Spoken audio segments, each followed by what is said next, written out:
Jagmeet, c'est à toi. Thanks so much. Today, I want to talk about two issues. First off, here in BC, there have been intense heat waves that have meant that people have lost their life as a result. Over 700 people have lost their life in the Lower Mainland.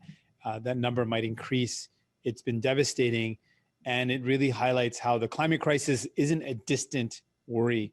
It's a crisis that impacts us right now. With intense heat here in BC, we've seen more climate fires. We've also seen increased flooding in other parts of the country and heat waves in other parts of the country. The climate crisis is upon us and we need to act with urgency. And while we've been calling for real action at the federal level, Justin Trudeau continues to subsidize the fossil fuel sector, continues to exempt the biggest polluters. And we are going to continue to fight to demand real action, concrete steps to tackle the climate crisis. My heart is also broken for the people of Lytton who've seen their entire community devastated, and 2 people have lost their lives. Again, that number might increase. So we are painfully aware of the pain and immediate threat of the climate crisis. And climate fires are just one example of this immediate and urgent threat.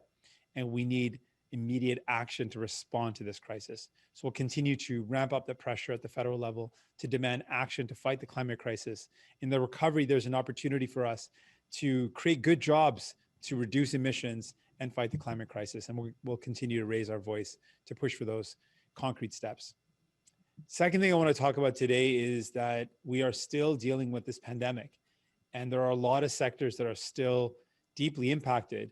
I was able to visit and speak with folks that work in the tourism sector, and they tell me that the numbers are simply not there. They do not have, that sector has not returned back to the state it used to be. And they are still struggling. Jobs are still not available for a lot of people that work in tourism or in the arts or in festivals. And so while people are still struggling, Justin Trudeau and the Liberals are cutting the help to people who desperately need that help by $800 a month, starting in just about a week. So we are again saying that that is a wrong thing to do. The Liberal government should not be cutting help to people, particularly when people have no other choice. They can't go back to work. Their sectors are still shut down.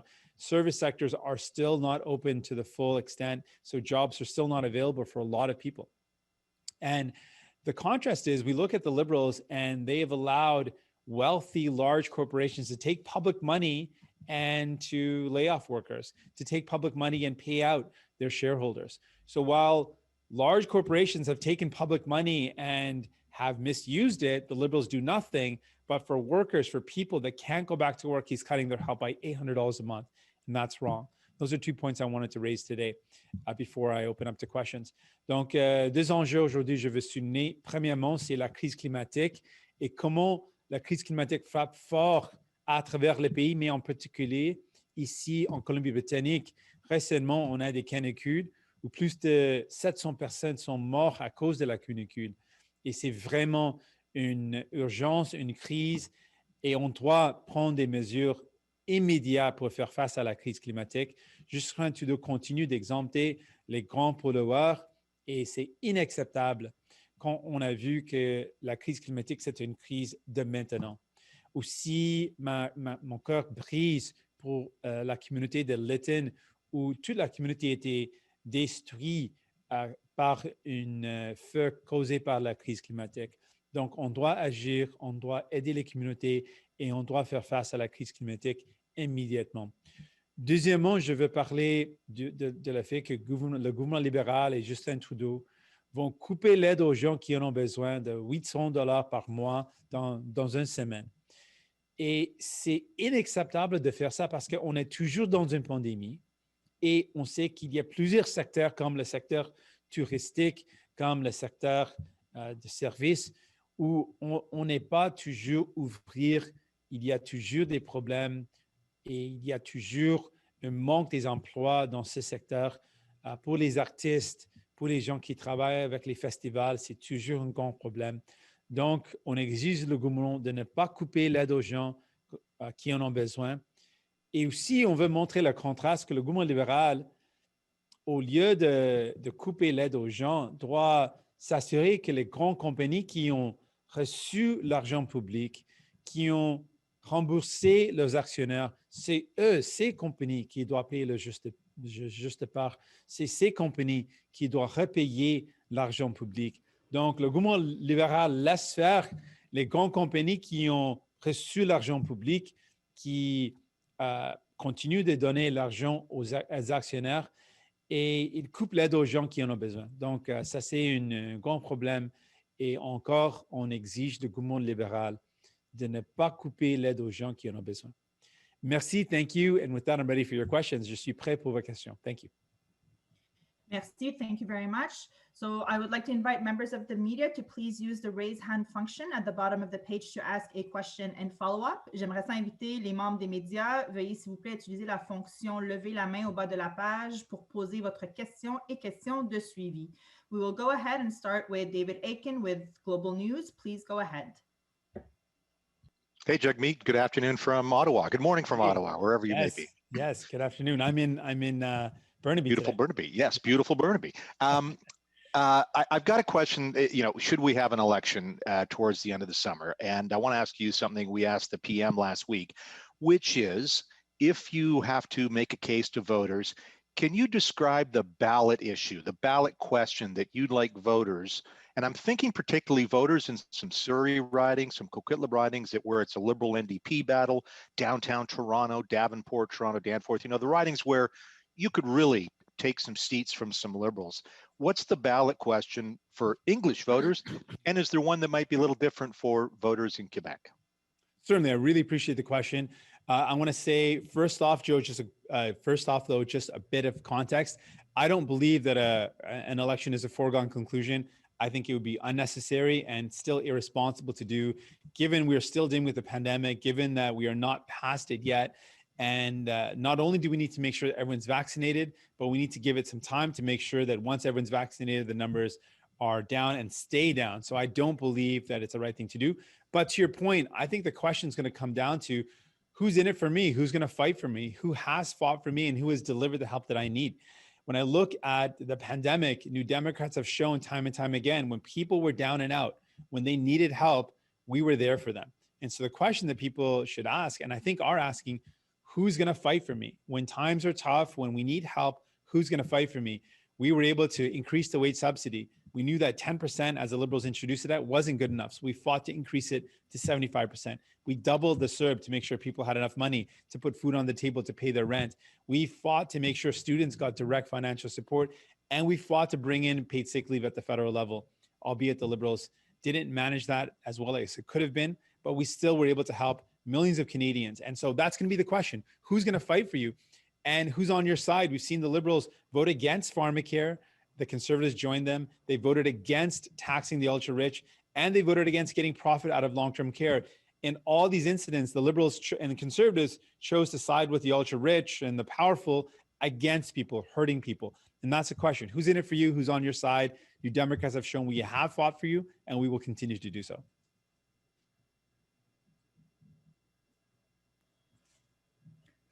David, do you have a follow-up? Just had to hit my unmute again. Yeah, I guess it's the follow-up, I guess, and thank you for that. That's very interesting to hear. Not surprising, I might add, watching you in Parliament for the last while. But then there's some ridings, and particularly in your neck of the woods, I'm thinking of Vancouver Island. When Rachel Blaney goes to the voters, or Alistair McGregor, Gord Johns, the alternative there tends to be Conservative. That's the blue-orange switcher sort of riding.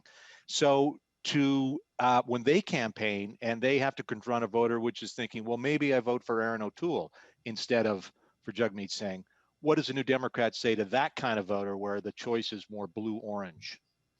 Right. I would say something somewhat similar, but a bit nuanced, in that in this pandemic, we are the only party in opposition who has fought for and secured victories for people. The Conservatives can't point to a single victory, despite being Canada's official opposition. They literally cannot point to a single victory that made people's lives better. They did not fight to help people when they were down and out. They did not fight to increase the supports that people need. And we showed Canadians that when they were down and out, when they needed help, we were there for them. Conservatives weren't. And a couple of the points that I would highlight, the Liberals and Conservatives teamed up together to vote against pharmacare, to vote against taxing the ultra-rich. These are things that Canadians broadly and widely support. They want medication to be included in our healthcare system, and they want the ultra rich to pay their fair share. They think it's unfair. And the fact that the Liberals and the Conservatives voted against it really presents an argument to Canadians. If you want someone who is going to be solely focused on your well-being, on your family, making sure you've got the help you need to be able to build a good life, New Democrats have shown it. We've got evidence. The Conservatives simply haven't been there, and the Liberals would not have done it but for the fact we were there to fight for it. Next question, Cormac McSweeney with City News. Please go ahead.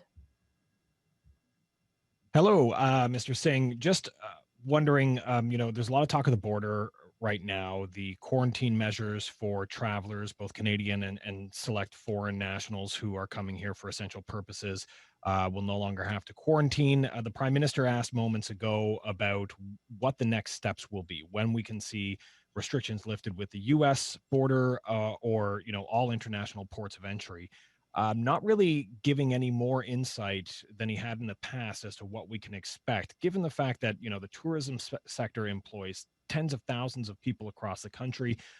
They're being hit hard right now. Do you think it's time that the federal government introduce some sort of clearer plan for reopening so that both industry and Canadians who are looking at their summer vacation plans can appropriately plan around it?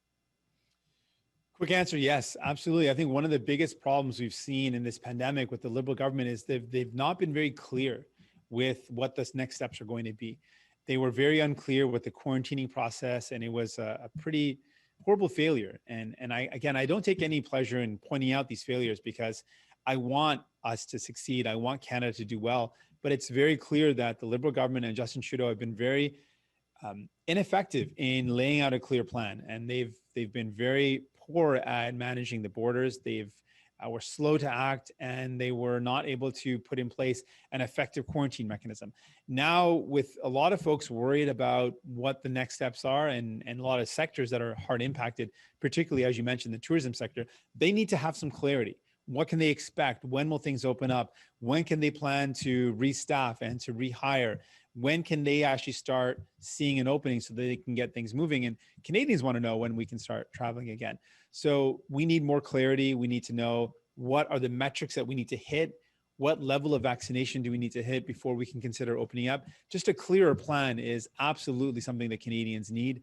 Not just people in the business sector, but Canadians living their lives want to know what the plan is. And so again, I will continue to put pressure on Justin Trudeau and the Liberals to lay out that plan and give some clarity and transparency to Canadians.